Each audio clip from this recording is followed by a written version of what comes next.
Il serait né précisément à Paris, mais où et à quelle époque?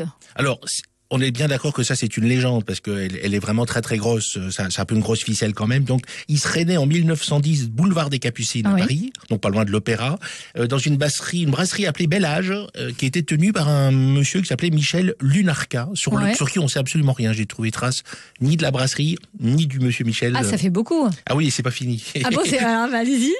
Et ben donc d'abord l'idée de la création de ce croque-monsieur, c'est comme d'habitude, on n'a plus de baguette, donc il manque quelque chose. Alors on va improviser. Et pour que ça croustille comme une baguette, on va mettre du pain de mie au four et le résultat est formidable. Quasiment tous les produits, tous les plats ont ce genre d'explication un peu simple. Il y avait une urgence, on a inventé un truc. Voilà. Oui, mais pourquoi on invente à ce point-là Michel Lucarna, brasserie Bel Âge? Enfin, c'est quand même très précis. Oui, alors on trouve ça c'est là que ça se complique et que ça devient encore plus drôle. C'est un livre qui raconte ça, un livre de René Girard qui serait publié en 1947 et qui s'appellerait Histoire des mots de la cuisine française. Tout le monde le cite sur Internet. Ce livre n'a absolument jamais existé. Non. Il n'y a aucun dépôt légal.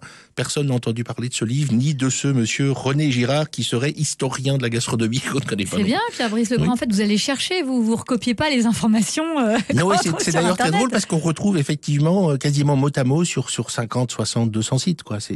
Mais d'ailleurs, je me disais, petit doute, là, vous disiez baguette, il avait plus assez de baguettes, c'est ça, pour préparer des sandwichs. Moi, je pensais que la baguette, elle était née bien après 1910, après la Première ou Seconde Guerre mondiale. Ah non, alors même chose, c'est encore des légendes, mais une légende qui a l'air un peu sérieuse, la faire monter à Napoléon. C'était la taille du pain que les soldats pouvaient mettre dans leur poche arrière de veste de redingote. Ouais, ça se tient.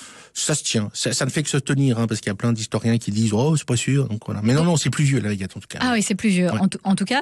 Et alors ce croque-monsieur, le nom, alors que raconte la légende? Pourquoi on croque un monsieur? C'est là qu'on continue dans cette légende qui est très très drôle, très rigolote comme souvent, mais qui reste une légende. Donc il paraît que ce monsieur Lurnaka voulait absolument comment on va dire, tuer entre guillemets toute la concurrence autour de lui. C'était un véritable ogre et qu'il avait cette réputation un peu de patron carnassier. Et donc on lui a demandé un jour mais qu'est-ce que vous mettez dans votre croque-monsieur? Et il aurait répondu de l'homme, du monsieur. Alors quand on dit que Marcel Proust était fan de croque-monsieur, ce qui est quand même pas mal la classe, c'est la classe. Pour justifier qu'on mange du croque-monsieur très souvent. Et d'ailleurs, que raconte la légende à propos de Marcel? Oui, c'est un ami. Oui, pour Marcel Proust, ça, par contre, c'est pas une légende. Il en parle à l'ombre des jeunes filles en fleurs. On est en 1918. Voilà, et il raconte que il mangeait à la sortie du concert. Alors ça, c'est bien parce que ça nous remet vers l'opéra. Donc on peut imaginer que c'est le quartier.